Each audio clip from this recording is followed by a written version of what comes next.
네, 안녕하세요. 저는 이번에 공인노무사 2차 시험에 합격한 김송아라고 합니다. 네. 저는 현재 대학교 재학 중에 있고요. 전공은 경영입니다. 전업으로 수험한 기간은 이제 순수하게 공부한 시간만 봤을 때 1년 3개월 정도 되고요. 이제 작년 20년 이제 3월에 진입을 해서 1차만 준비를 했고, 이제 1차 합격 후에 약 3개월간의 이제 공백 기간이 있었고요. 그리고 이제 20년 9월에 GS 연기부터 듣고 이제 21년에 2차에 합격을 했습니다. 제가 이번에 노동법이 67점이 나와서 좀 고득점이 나왔는데요. 근데 이제 뭐 그렇다면 제가 모의고사 성적이 늘 좋았냐 뭐 그런 건 아닙니다. 저는 이제 한 번도 모범 답안으로 뽑힌 적도 없고, 또 이제 후보 자체에도 들어본 적이 없고요. 모의고사 점수는 거의 100등 밖이었던 것 같습니다. 그래서 아마 이제 계속 모의고사를 치시면서 점수 때문에 스트레스를 정말 많이들 받으실 거예요. 근데 모의고사 점수가 꼭 합격과 결부되는 건 아니고, 그걸 말씀드리고 싶었고, 또 이제 제가 공부하는 과정에서 도움이 됐던 공부 방법들 몇 가지 소개하고자 합니다. 저는 이제 시기별로 순환별 추천하는 공부 방법을 한 가지씩 들고 왔는데요. 유예 이상이시라면 뭐 이미 공부 방법을 어느 정도 알고 계시겠지만, 소시생 분들이면 뭐 1순환 때는 뭘 해야 하는 게 좋을지, 2순환 때는 뭐를 해야 좋을지가 되게 많이 고민이실 것 같아서, 이제 저는 순환별로 한 가지씩 공부 방법을 이제 준비를 해봤습니다. 그래서 이제 좀 사실은 보편적인 방법이라서 듣고 나서 이제 필요하신 건 이제 취하시고, 뭐 이미 알고 있다 하시는 건 그냥 흘려서 들으시면 좋을 것 같습니다. 먼저 이제 연기부터 말씀을 드릴게요.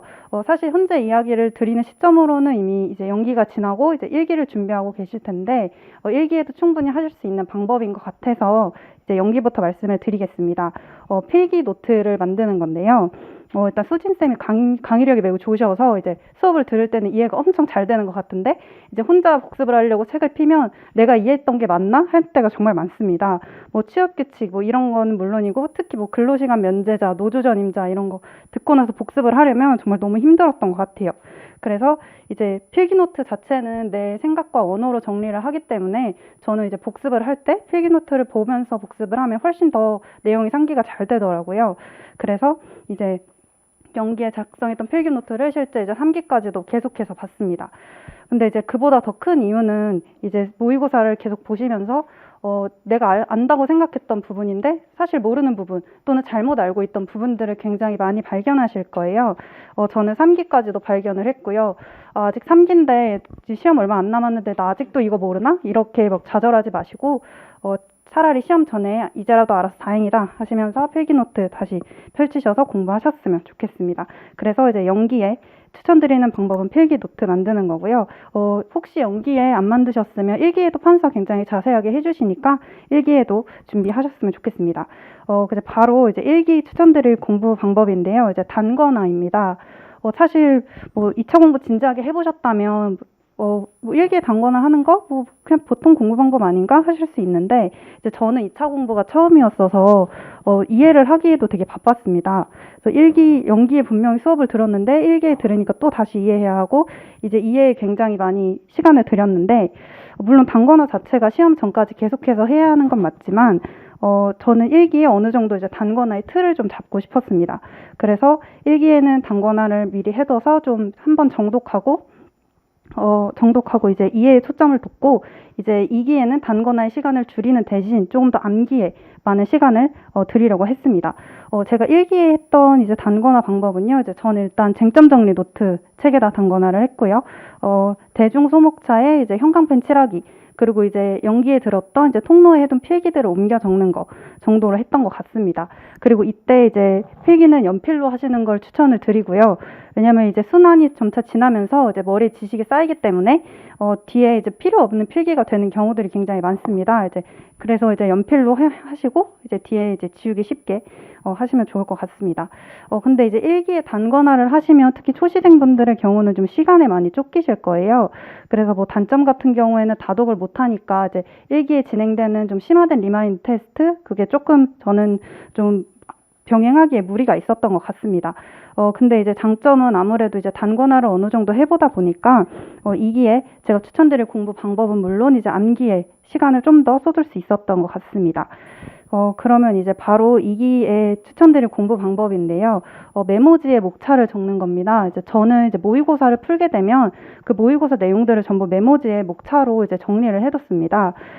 이제 케이스 노동법 그리고 이제 75점짜리 문제를 2기가 되면 풀게 되시는데 이제 맨 처음에 문제를 풀 때는 이해가 되고 오답노트 할 때까지만 해도 알 것 같은데 이제 모의고사 자체가 이제 한 번 풀면 자신의 것이 되지 않기 때문에 이후에 다시 풀게 되면 또 다시 그 많은 시간을 들여서 이해를 해야 할 때가 와요. 그래서 저는 차라리 메모지에다 목차를 미리 적어놓고 이제 이후에 계속 들고 다니면서 이제 문제를 많이 푸는 것처럼 이제 문제를 직접 푸는 것처럼 계속해서 메모지를 보고 그렇게 시간을 많이 보냈습니다. 그래서 이제 제가 메모지에 어떻게 목차를 적었는지를 설명드릴 때 이제 사진이랑 같이 말씀드리는 게 좋을 것 같아서 사진을 몇 개 첨부를 해두었고요. 저는 이제 맨 위에 주제랑 사건 이름이 유명하면 사건 이름 또는 법조문을 이렇게 같이 적었습니다. 경영상 해고라는 주제에서 특히 하나투자증권이라는 사건 또는 이제 조선호텔 사건 같은 게 유명하면 이제 그렇게 적어놓고 또는 경영상 해고에서 법조문으로 이제 쟁점이 될 수 있는 건 이제 근로기준법 24조의 근로자 대표 협의 그런 것들 이렇게 적어서 한눈에 이게 어떤 문제를 적어놓은 건지를 이제 확인을 할 수 있게 해두었고요. 특히 메모지 같은 경우에 저는 앞뒤를 모두 사용할 수 있는 메모지를 썼습니다. 그래서 목차도 많이 쓸 수 있었고 이제 그 뒤에 이제 계속해서 모의고사를 보면 볼수록 자주 하는 실수들이 생기고 또는 이 문제랑 관련된 케이스 노동법 문제라든지 아니면은 이제 다음에 이제 문제를 쓸 때 이런 거 좀 써봐야겠다 하는 것들을 계속해서 필기를 추가를 했습니다. 그래서 이제 2기에 추천드릴 공부 방법은 이제 메모지에 그 모의고사 또는 이제 케이스 노동법에 있는 문제를 적어놓는 것이었고요. 마지막으로 이제 3기 그리고 이제 시험 직전까지의 공부 방법입니다. 근데 이건 사실 공부 방법이라기보다는 꼭 이걸 해주셨으면 좋겠다. 약간 마음가짐 정도인데 이제 마지막으로 3기에 암기에 들이는 시간을 굉장히 많이 막판 스포트로 하실 거예요. 근데 그렇게 되다 보면은 이제 단순히 단권화된 교재만을 외우고 그 교재에 계속 집중을 하다 보니까 모의고사를 다시 풀 때 실제 그 외운 목차랑 문제랑 동기화가 되지 않은 경우가 있습니다. 그래서 저도 실제 이제 계속 3기 종강 후에 암기를 열심히 했는데 문제를 다시 풀려고 보니까 손이 좀 잘 안 나가더라고요. 그래서 이제 2기 때 써놨던 그 메모지랑 문제랑 이렇게 옆에다 두면서 이 문제는 이렇게 목차를 구성해야지. 그렇게 하면서 마지막에 시간을 보냈습니다. 그래서 GS 3기에는 이제 암기에 집중을 하시되 모의고사에도 적절하게 시간 안배를 하셔서 저희는 어차피 이제 문제를 풀어야 하니까요. 그래서 꼭 문제 푸는 감을 잃지 않으셨으면 하는 게 제 마지막으로 이제 드릴 말씀이었습니다. 그리고 이제 상황별 시험 합격 노하우는 저는 총 3가지를 준비를 했습니다. 먼저 첫 번째는 이제 자신에게 맞는 합격 수기를 찾는 거. 그리고 이제 두 번째는 멘탈 관리 방법. 그리고 세 번째는 이제 모의고사랑 관련해서 이제 제가 드리고 싶은 이야기입니다. 먼저 이제 합격 수기랑 관련해서는요. 이제 동일 카페 보시면 합격 수기가 굉장히 다양하게 있습니다. 그래서 시간 나실 때마다 이제 틈틈이 수기 찾아보시고 자신에게 맞는 수기를 몇 가지 찾으셔서 이제 반복적으로 읽는 것을 추천을 드립니다. 왜냐하면 이제 순환이 쌓일수록 처음에 봤던 합격 수기가 좀 다르게 느껴지기도 해요. 자신의 머릿속에 있는 지식이 달라져서. 그래서 이제 수기를 찾아놓고 여러 번 반복해서 읽으시기를 추천드립니다. 다음은 이제 제 멘탈 관리 방법이었는데요.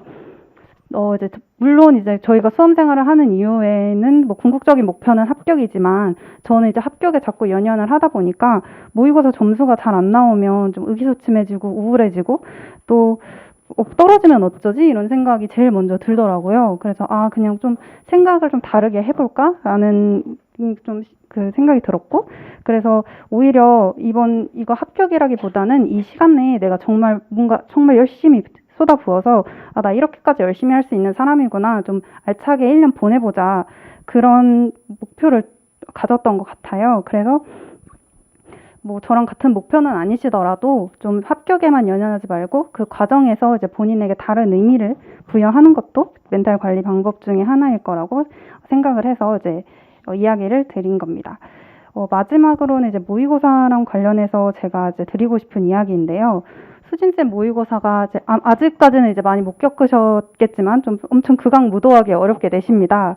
그래서 이거 너무 어렵게 내는 거 아닌가라는 얘기들이 많은데 저는 어려운 난이도가 오히려 도움이 된다고 생각을 합니다. 물론 이제 어려운 문제만 계속 풀다 보면 이제 실제 문제에서 조금 더 좀 평이한 문제들이 나오니까 풀기 쉬운 것도 있는데, 그보다 이제 저는 이제 수니쌤 모의고사가 좋은 점은 뭐 단순히 그냥 단권화된 교재를 암기하는 거, 그리고 평이한 그 수준의 문제들을 풀다 보면 평면적으로 그냥 많은 목차들을 단순하게 암기를 하게 됩니다. 근데 아무래도 어려운 문제를 맞닥뜨리게 되면 머릿속에 있던 목차들 중에 필요한 목차는 남기고 이제 아닌 것들은 빼고, 특히나 수진쌤은 다양한 주제들을 섞어서 이제 문제를 내시기 때문에 그 주제에서도 필요한 목차들만 이제 골라서 문제를 풀어야 해요. 그래서 아무래도 이제 그 과정에서 응용 능력을 많이 키울 수가 있고, 또 문제를 풀다 보면 내가 잘못 이해하고 있던 거 또는 안다고 착각하고 있던 것들, 그런 거 많이 발견할 수 있으니까 꼭 모의고사를 볼 때 좋은 점수를 받아야지 라기보다는 그 모의고사를 푸는 과정에서 얻는 것에 더 초점을 맞추셨으면 좋겠습니다. 그래서 목차를 재구성할 수 있는 힘, 그리고 이제 잘못 이해하고 있거나 안다고 착각했던 것들 많이 발견하셨으면 좋겠습니다. 그래서 혹시 개인적인 사정으로 모의고사를 못 치셨다면 따로 시간을 내서 풀어보시고 자가 참석하는 시간도 꼭 가지셨으면 좋겠습니다. 제가 준비한 얘기는 여기까지고, 어쩌면 좀 너무 당연한 얘기들을 했는데, 당연하다는 것 자체는 좀 보편적인 방법인 거고, 모두가 다 옳다고 생각하는 방법이니까, 말씀을 드렸고요. 그런 것들을 충실히 한다면 분명 합격하실 수 있으니까 저도 늘 응원하겠습니다. 제가 준비한 거 여기까지고요. 들어주셔서 감사합니다.